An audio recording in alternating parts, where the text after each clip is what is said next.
കൊല്ലം ജില്ലയിലെ കൊട്ടിയത്ത് സംഘടനാ പിരിവ് നൽകാത്തതിന്റെ പേരിൽ ബ്ലാക്ക്മെയിലിംഗ് 2 ലക്ഷം രൂപയാണ് സംഘടനാ പിരിവായി ചോദിച്ചത്. സംഘടനയുടെ ഓഫീസ് നവീകരിക്കുന്നതിന് വേണ്ടിയാണ് ഈ പണം ആവശ്യപ്പെട്ടത്. കൊട്ടിയം പോലീസിനും പിന്നെ ഉന്നത പോലീസ് അധികാരികൾക്കും പരാതി നൽകിയിരിക്കുകയാണ് ഈ സ്ഥാപനം. റൈസ് കൊട്ടിയം എന്ന സംഘടനയുടെ ഭാരവാഹിയായ അദ്ദേഹവും അദ്ദേഹത്തിന്റെ ചില സ്വതന്ത്ര താല്പര്യത്തിലുള്ള വ്യക്തികളും മൈനറായ കുട്ടികളുടെ പേര് പറഞ്ഞുകൊണ്ട് ഞങ്ങളിൽ നിന്ന് പണം തട്ടാൻ നടത്തുന്ന നീക്കമാണ് ഇപ്പോൾ സംഭവിച്ചുകൊണ്ടിരിക്കുന്നത്. ഇതിനെതിരെ കർശനമായ നിയമ നടപടികളുമായി ഞങ്ങൾ മുന്നോട്ട് പോകും. ഞങ്ങൾ മുഖ്യമന്ത്രിക്കും ജില്ലാ പോലീസ് മേധാവിക്കും ബഹുമാനപ്പെട്ട കളക്ടർ, പഞ്ചായത്ത് സെക്രട്ടറി അടങ്ങിയവർക്കെല്ലാം പരാതി നൽകും. ഇതിന്റെ നിരസ്ഥിതി പുറത്തു വരണം. വസ്തുതാപരമായ ഒരു അന്വേഷണം ഉണ്ടാകുമെന്ന് ഞങ്ങൾ കരുതുന്നു. ഇതിനെതിരെ ശക്തമായ നടപടിയുമായി മുന്നോട്ട് പോകുന്നതുമാണ് എനിക്കിപ്പോൾ ഈ അവസരത്തിൽ പറയാനുള്ളത്. എൻ്റെ പേര് സോബിൻ എന്നാണ്. ഞാൻ Ananthapuri traders and private limited എന്ന സ്ഥാപനത്തിലെ മാനേജറെ ജോലി ചെയ്യുന്നു. ഏകദേശം കൊല്ലം ജില്ലയിൽ ഈ കൊട്ടിയം ചൂരൽ പൊയ്യ സ്ഥലത്ത് 2012 മുതൽ ഞങ്ങളുടെ സ്ഥാപനം പ്രവർത്തിച്ചു വരികയാണ്. മതിയായ എല്ലാ രേഖകളോടും കൂടിയാണ് ഞങ്ങളുടെ ഈ സ്ഥാപനം പ്രവർത്തിച്ചു വരുന്നത്. അപ്പോൾ ഇവിടേക്ക് സംഘടനാപരമായിട്ടുള്ള പല ആളുകളും വരാറുണ്ട്, സംസാരിക്കാറുണ്ട്. ഞങ്ങളാൽ കഴിയുന്ന സഹായങ്ങളൊക്കെ ഞങ്ങൾ ചെയ്തിരുന്ന ഒരു സമയമുണ്ട്. ഒരു വ്യക്തി അദ്ദേഹത്തിൻ്റെ സംഘടനയുടെ ആവശ്യങ്ങളുമായി ഇവിടെ വരാറുണ്ടായിരുന്നു, ഞങ്ങളോട് സഹകരിക്കാറുണ്ടായിരുന്നു. ക്ഷേത്രത്തിൻ്റെ പരിപാടിയാണെങ്കിലും പള്ളിയുടെ പരിപാടിയാണെങ്കിലും പൊതുപരിപാടികളും ഒക്കെ ആണെങ്കിലും ഞങ്ങൾ സാമ്പത്തികം നൽകി സഹായിക്കാറുണ്ട്. ഇദ്ദേഹത്തിനും സാമ്പത്തികം നൽകി സഹായിച്ചിട്ടുണ്ട്.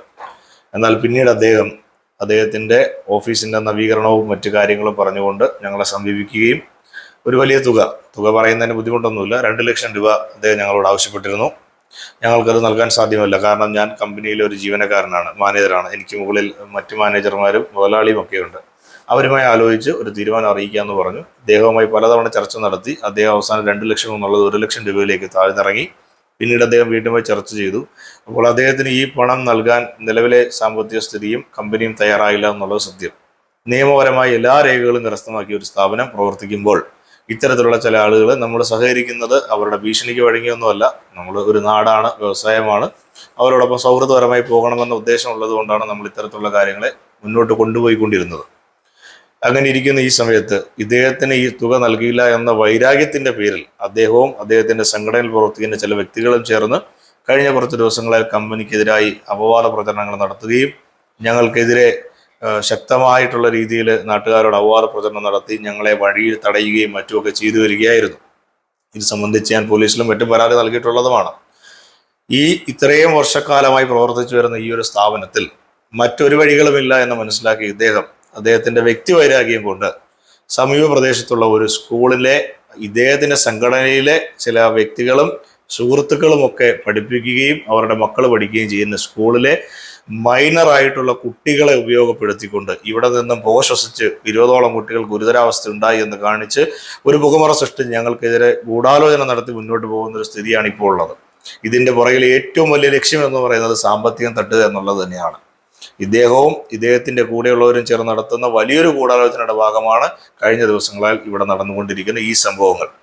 ഈ കമ്പനി കഴിഞ്ഞ വർഷങ്ങളായി പ്രവർത്തിച്ചിട്ട് നാളിതുവരെ സമീപ പ്രദേശത്തുള്ള ഒരു വ്യക്തിക്ക് യാതൊരു ബുദ്ധിമുട്ടുകളും ഉണ്ടായിട്ടില്ല. അങ്ങനെയാണെങ്കിൽ ഇന്നലെ ഈ കുഞ്ഞു കുട്ടികളുടെ പേര് പറഞ്ഞു നിയമപരമായി ഈ മൈനറായിട്ടുള്ള കുട്ടികളുടെ പേര് പറഞ്ഞു ചെയ്യുന്നത് നിയമപരമായി ഞങ്ങൾ ശക്തമായി നേരിടും. അതുമായി ബന്ധപ്പെട്ട എല്ലാ അധികാരികളിലേക്കും ഞങ്ങൾ പരാതികൾ മുഖ്യമന്ത്രിക്ക് അടക്കം പരാതി രേഖപ്പെടുത്തിയിട്ടുണ്ട്. ഇതിനെതിരെ കർശനമായി ഞങ്ങളുടെ നടപടികളായി മുന്നോട്ട് പോകും.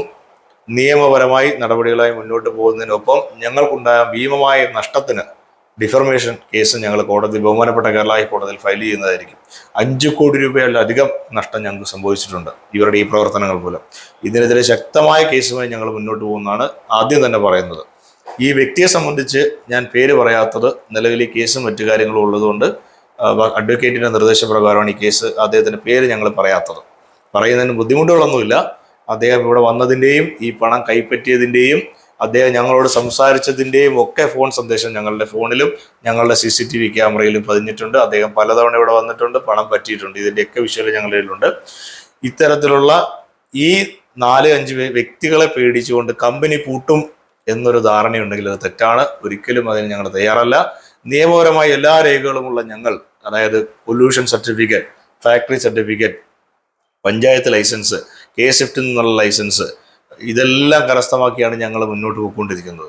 ഈ രേഖകളൊക്കെ ഉള്ള ഈ കാലയളവിൽ ഇതിനൊരു കാലാവധിയുണ്ട്. ഈ കാലയളവിൽ ഇത്തരം നടപടികളുമായി ഞങ്ങളെ സമീപിച്ചാൽ കർശന നിയമ നടപടി ഞങ്ങൾ സ്വീകരിക്കുമെന്ന് മാത്രമാണ് ഇപ്പോൾ ഇതിനെ സംബന്ധിച്ച് പറയാനുള്ളത്. ഈ കമ്പനിയിൽ നിന്ന് ഞങ്ങൾ പ്രവർത്തിപ്പിക്കുന്നത് ready mix concrete, hot mix tar mix ആണ് ഇവിടുന്ന് പ്രവർത്തിപ്പിക്കുന്നത്. കൊല്ലം ജില്ലയുടെ പല ഭാഗത്തുമായി നടക്കുന്ന PW റോഡുകളുടെയും മറ്റും ടാറിങ്ങിനും നാഷണൽ ഹൈവേക്ക് അടക്കം ഈ പ്ലാന്റിൽ നിന്ന് ഹോട്ട് മിക്സ് കൊണ്ടുമാണ് ടാർ ചെയ്യുന്നത്. നമുക്കറിയാം, ഇപ്പോൾ മഴക്കാലമാണ്. ഈ റോഡ് പണികൾ ചെയ്യുന്നതിന് തടസ്സമുണ്ട്. മഴക്കാലത്തിന് മുമ്പേ ചെയ്തു തീർക്കേണ്ട പല പദ്ധതികളും ഇത്തരം ഗുണ്ടകളെന്ന് വേണം അവരെ വിശേഷിപ്പിക്കാൻ. ഇവരുടെ ഈ ഒരു ഇടപെടൽ കൊണ്ട് മുടങ്ങിയിരിക്കുകയാണ്. ഞങ്ങൾക്ക് മാത്രമല്ല, ഞങ്ങളിൽ നിന്നും സാധനം വാങ്ങി ജോലി ചെയ്യേണ്ട കമ്പനികൾക്കടക്കം വലിയൊരു തുകയുടെ നഷ്ടമാണ് ഇതിലൂടെ സംഭവിച്ചിരിക്കുന്നത്. നിലവിൽ ഇത്തരം സംഭവങ്ങളെ തെറ്റിദ്ധരിപ്പിച്ചുകൊണ്ട് ചില മാധ്യമങ്ങളെ ഇവർ വിളിച്ചു വരുത്തി അവർക്ക് ഒരു വ്യക്തതയുമില്ലാതെ അവരെ തെറ്റിദ്ധരിപ്പിച്ച് ചില വാർത്തകൾ ചെയ്യിക്കുകയും ചെയ്തിട്ടുണ്ട്. സാമൂഹ്യ മാധ്യമങ്ങളുടെ കമ്പനിയുടെ റെപ്യൂട്ടേഷൻ അടക്കം ബാധിക്കുന്ന രീതിയിൽ ഇവർ പ്രതികരിച്ചിട്ടുണ്ട്, ഇവർ ചെയ്തിട്ടുണ്ട്. ഇതിനെതിരെ എല്ലാം ശക്തമായ നടപടികളെ ഞങ്ങൾ നിലവിൽ കോടതിയിൽ നിന്ന് ഹൈക്കോടതിയുടെ പ്രൊട്ടക്ഷൻ ഓർഡറിന് വേണ്ടി പോയിട്ടുണ്ട്. അത് സംബന്ധിച്ച് ഉത്തരവുകളാവുന്നുണ്ട്, ഉത്തരവായിട്ടുണ്ടെന്നാണ് അറിയുന്നത്.